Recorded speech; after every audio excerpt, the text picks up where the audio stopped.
Imagine a chilling whisper carried on the cold Prussian wind.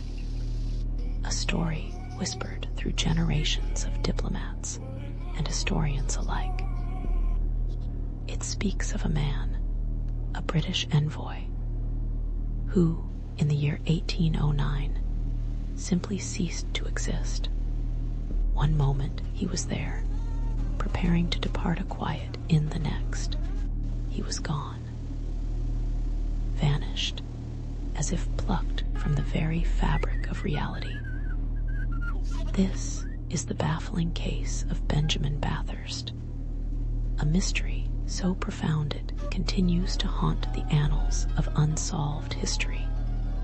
Europe in 1809 was a powder keg, consumed by the relentless ambition of Napoleon Bonaparte. Nations rose and fell, alliances shifted like desert sands, and intrigue lurked in every shadow. It was into this perilous landscape that Benjamin Bathurst, a promising young British diplomat, was dispatched. His mission: to Vienna, Austria, to rally support for a shaky alliance against the French behemoth. He was a man of consequence, carrying the weight of nations on his shoulders, navigating treacherous political currents. But the war was not going Britain's way. After a crushing defeat for the Austrians at the Battle of Wagram, Bathurst was abruptly recalled. The safest route home was through Hamburg, Prussia. So, on November 25, 1809, disguised with his courier, Herr Kraus, under the aliases Baron de Kock and Fischer, Bathurst began his journey north by chaise. Their travel was swift but perilous, the roads teeming with bandits, military stragglers, and revolutionary agitators. Every mile was fraught with unseen dangers, a constant reminder of the instability of the times. As dusk fell on that fateful day, they arrived in the small, unassuming town of Perleberg, nestled amidst the German countryside. They stopped at the post house to order fresh horses, a routine but necessary delay. From there, Bathurst and Kraus walked to a nearby inn, the White Swan. It was a typical coaching inn, likely bustling with weary travelers and locals. Bathurst, ever diligent, requested a private room to attend to some urgent correspondence, settling in to write while dinner was prepared. Picture him there, quill scratching, perhaps oblivious to the terrifying fate that awaited him just outside the door. Hours passed. It was late, almost 9 p.m., when the stable hands finally announced that the new horses were ready to be harnessed. Bathurst immediately rose from his writing desk and left his room. Kraus, gathering their few belongings, followed just moments behind. He expected to find Bathurst already settling into the chaise, perhaps impatiently waiting for the final preparations to be made. But the carriage stood empty. Bathurst was nowhere to be found. A chilling realization must have washed over Kraus. His companion, who had walked mere steps ahead of him, had simply vanished into the night. It wasn't a long walk from the inn to the carriage. The time elapsed was minimal, perhaps seconds. How could someone disappear so utterly, so completely, in such a short span? It defied all logic, all reason. Cros's immediate search yielded nothing. The innkeeper, the stable boys, no one had seen where the Baron had gone. The fear began to set in.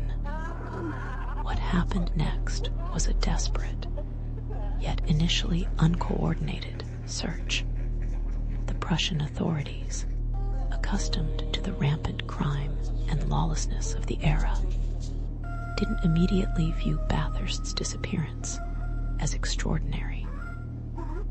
In a land teeming with deserters and thieves, the loss of one commercial traveler, as Bathurst was disguised, was barely noticed. News of his vanishing didn't even reach England for weeks, until Cross finally managed to make it to Hamburg and board a ship. But Bathurst's family was not so easily swayed. His father, the Bishop of Norwich, was immediately informed by Foreign Secretary Richard Wellesley, and Bathurst's devoted wife, Phillida, wasted no time. Driven by a desperate hope, she immediately embarked on her own perilous journey to Prussia, accompanied by the renowned explorer Heinrich Märchen.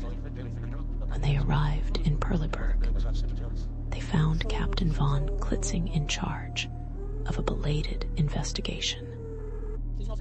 Klitzing, initially assuming Bathurst had simply fled or vanished voluntarily, had already conducted some searches.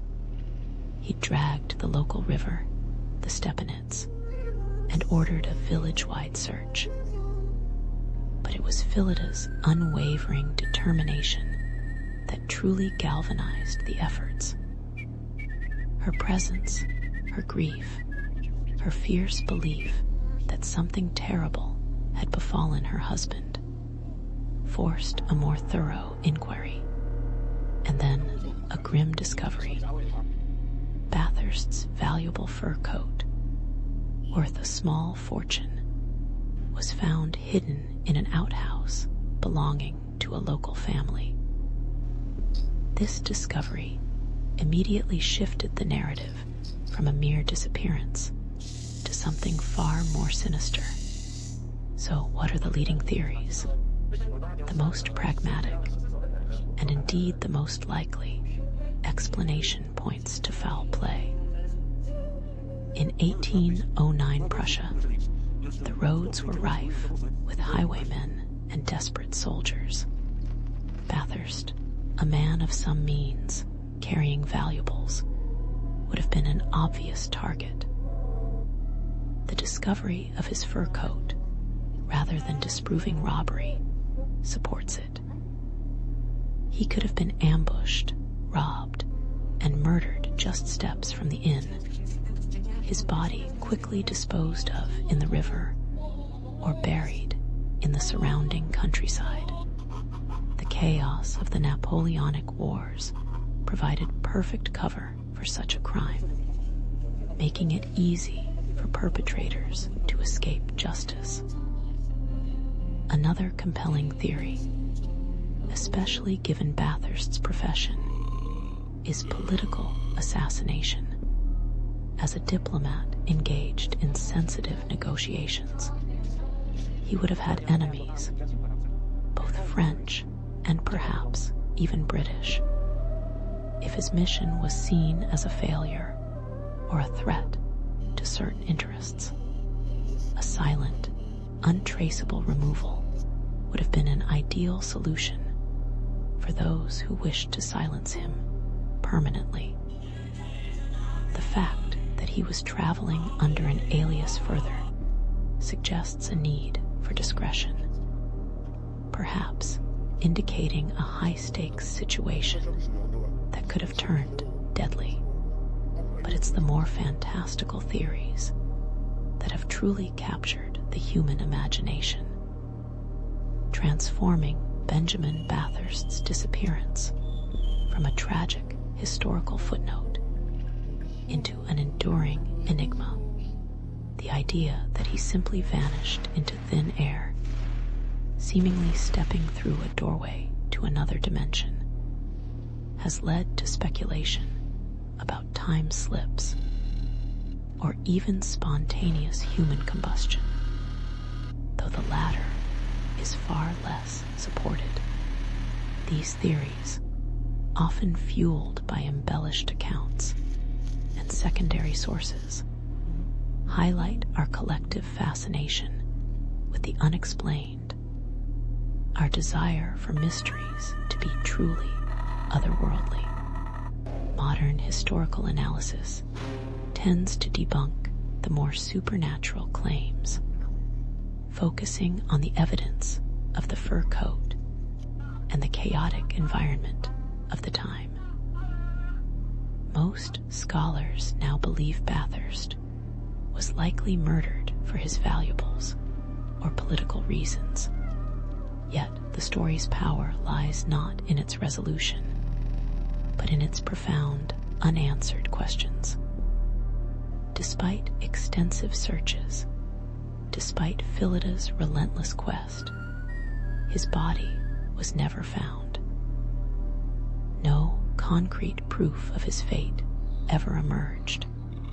Benjamin Bathurst's disappearance remains a chilling reminder of the fragility of life and the depths of unsolved mysteries. Was it a simple act of robbery gone tragically wrong? A calculated political assassination? Or did something far more inexplicable occur on that cold Prussian night? The White Swan Inn in Perleberg, once a symbol of rest for weary travelers, became the last known location for a man who vanished without a trace, leaving behind only questions and an enduring legend. His story, passed down through centuries, continues to ask us, what truly happened to Benjamin Bathurst? This historical enigma serves as a stark testament to the unknown. What do you believe happened to Benjamin Bathurst? Share your theories in the comments below. And if you're hungry for more chilling tales and historical mysteries, be sure to subscribe to our channel for new videos every week. Don't miss out on another journey into the dark corners of history